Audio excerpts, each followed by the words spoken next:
Olá, oitavo ano! Tudo certo com vocês? Espero que sim. Aqui é a professora Karen e nós vamos continuar falando sobre aspectos do continente americano. E na aula de hoje, especificamente, nós vamos falar sobre as desigualdades sociais na América e sobre a hegemonia dos Estados Unidos. E para começar, é muito pertinente ressaltar que no continente americano existe uma desigualdade socioeconômica muito grande entre os países que compõem este continente, certo? Por exemplo, na América anglo-saxônica, ou seja, Canadá e Estados Unidos, nós temos uma realidade socioeconômica muito positiva. Países que têm um IDH alto, que têm uma economia sólida, estão entre as principais economias do mundo e também apresentam IDHs envolvendo os maiores IDHs do mundo, onde a população tem acesso aos serviços básicos como saúde, educação, saneamento básico, e isso reflete na qualidade de vida da população que vive nesses países.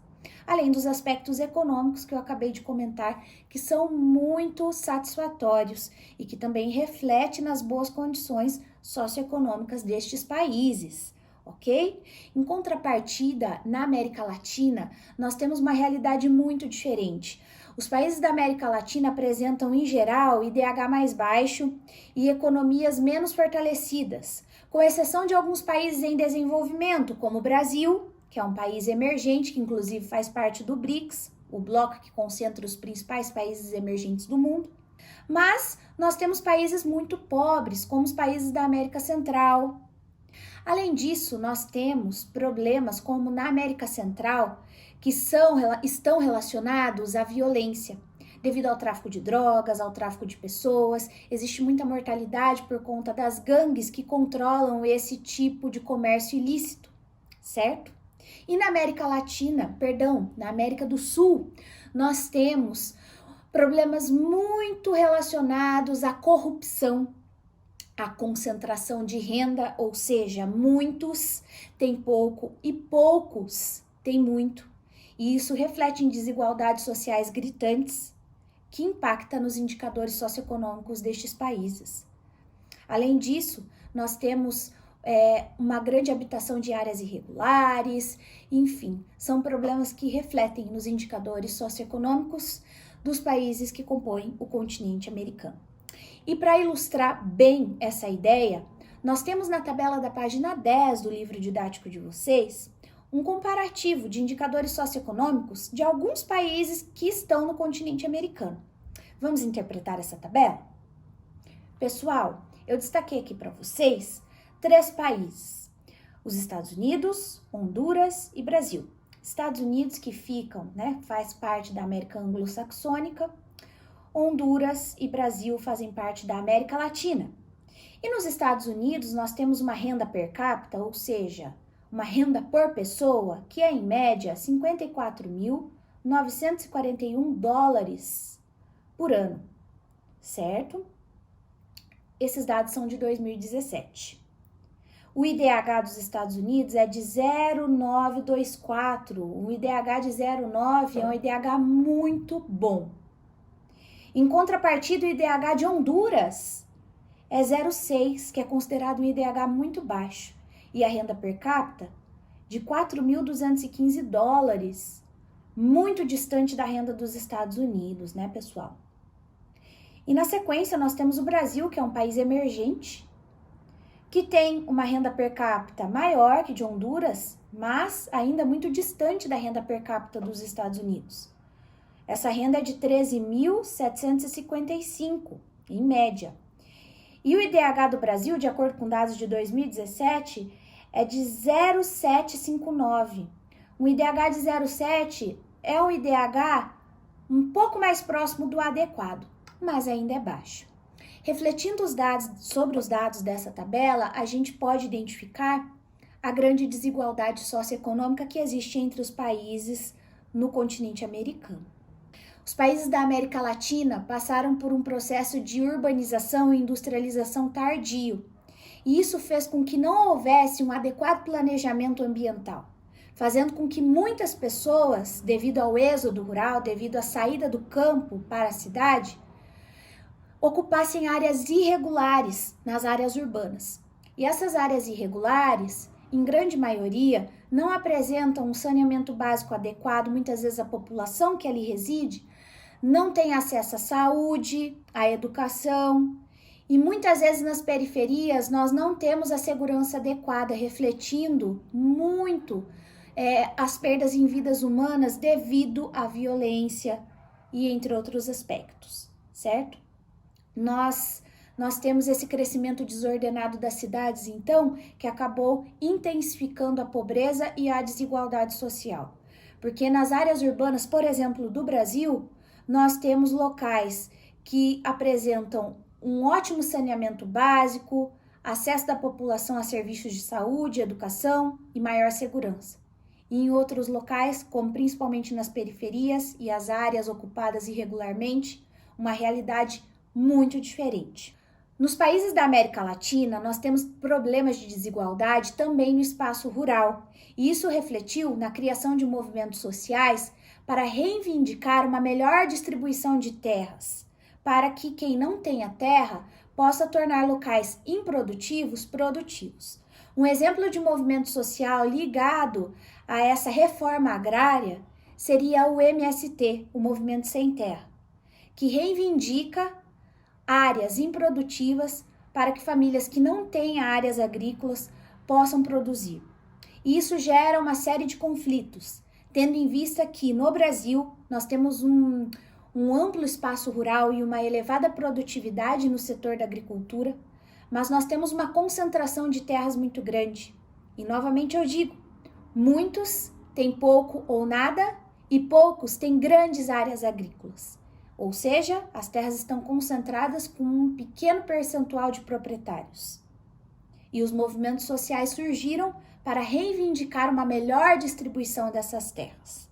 Nós temos, pessoal, na página 11 do livro didático de vocês, uma imagem representando movimentos sociais. Neste caso, não no Brasil, mas na Argentina.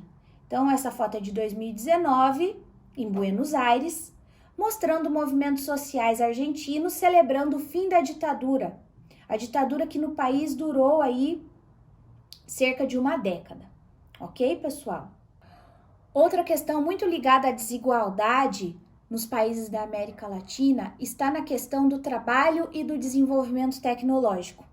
Países da América Latina, em geral, são países pouco industrializados e que não apresentam elevado desenvolvimento tecnológico, com exceção de alguns países que estão se industrializando aos poucos e estão desenvolvendo tecnologia aos poucos, como o Brasil, a Argentina, até mesmo o México, certo? Sem investimento na ciência, nós não temos desenvolvimento tecnológico. E isso faz com que estes países mais pobres, que estão na América Latina, dependam de países mais ricos, não só da América anglo-saxônica, como Canadá e Estados Unidos, como de outros países desenvolvidos do mundo.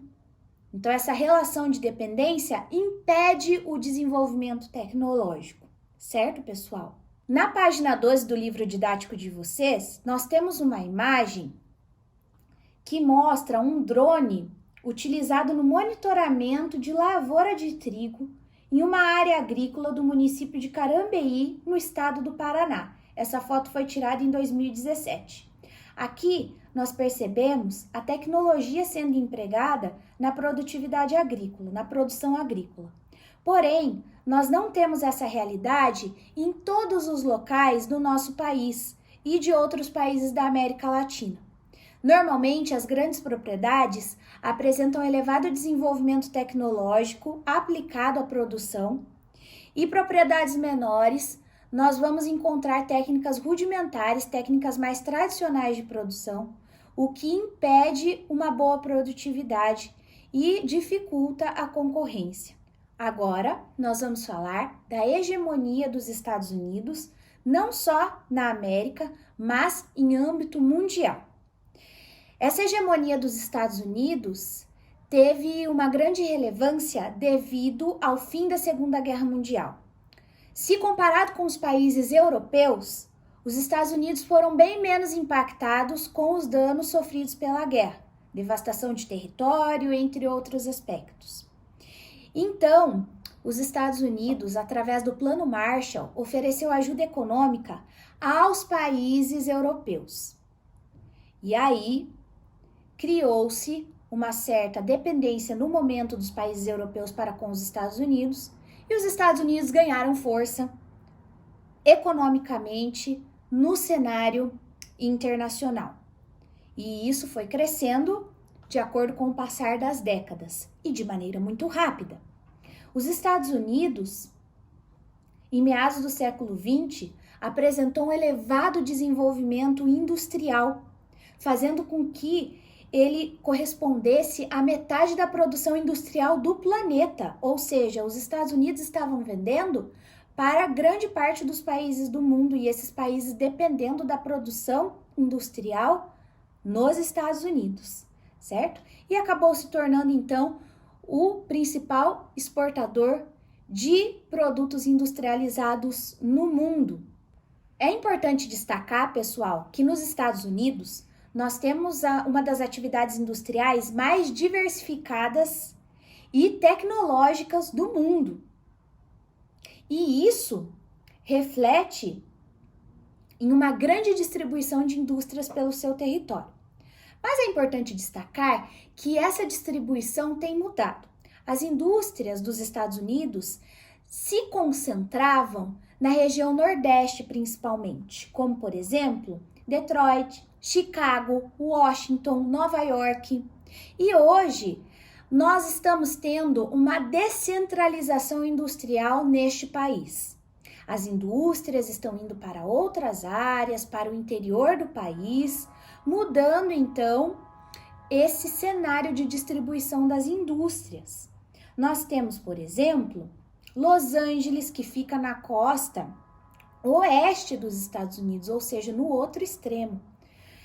São Diego, São Francisco, Seattle e regiões próximas da fronteira do México ao sul do país, que estão concentrando grande atividade industrial deste país. Além disso, os Estados Unidos levou suas indústrias para outros países para otimizar a produção. A indústria que mais se destaca nos Estados Unidos é a indústria de alta tecnologia e a automobilística também. Então, a produção de carros, a produção de eletroeletrônicos é o grande forte da produção industrial deste país. Em contrapartida, nós temos também grandes concorrentes dos Estados Unidos que também produzem elevada tecnologia, como a China, alguns países da Europa e outros países da Ásia, como a Coreia do Sul e por aí vai. É importante destacar, pessoal, que nós temos países que vêm se aproximando fortemente do crescimento econômico dos Estados Unidos, como é o exemplo da China. Eu quero que vocês, na página 15 do livro didático, observem comigo o gráfico de linhas que mostra os países com maior PIB do mundo, dados entre 1970 e 2018. Nós temos os Estados Unidos nesse gráfico liderando, apresentando um crescente desenvolvimento econômico, e nós temos também outros países com esse crescimento econômico considerável ao longo das décadas, mas que foi se estabilizando, como por exemplo o Japão e a Alemanha. Percebam o elevado crescimento da China, que entre os anos 2000, entre 2005 e 2010, acabou ultrapassando a economia da Alemanha e também do Japão, se colocando na segunda posição deste gráfico. E não só deste gráfico, mas a China apresenta a segunda maior economia do planeta. E isso, pessoal, gera um clima de rivalidade muito grande entre os Estados Unidos e a China. Tanto que nós temos, devido ao governo Donald Trump, que assumiu no ano de 2016, foi eleito no ano de 2016, nós tivemos ali uma guerra comercial iniciada por conta da imposição de tarifas entre estes países. E nós tivemos até mesmo a retirada de empresas, de indústrias dos Estados Unidos da China, por conta dessa grande rivalidade comercial. Mas, mesmo existindo essa grande rivalidade, é pertinente destacar que Estados Unidos e China apresentam uma intensa relação comercial entre si. Então, produtos do mercado chinês estão no mercado estadunidense e vice-versa, certo, pessoal? E para sintetizar os conhecimentos, o conteúdo que nós debatemos na aula de hoje, eu gostaria que vocês realizassem o exercício de número 2 da página 13. Este exercício que pede que vocês leiam o trecho que fala sobre desigualdade social entre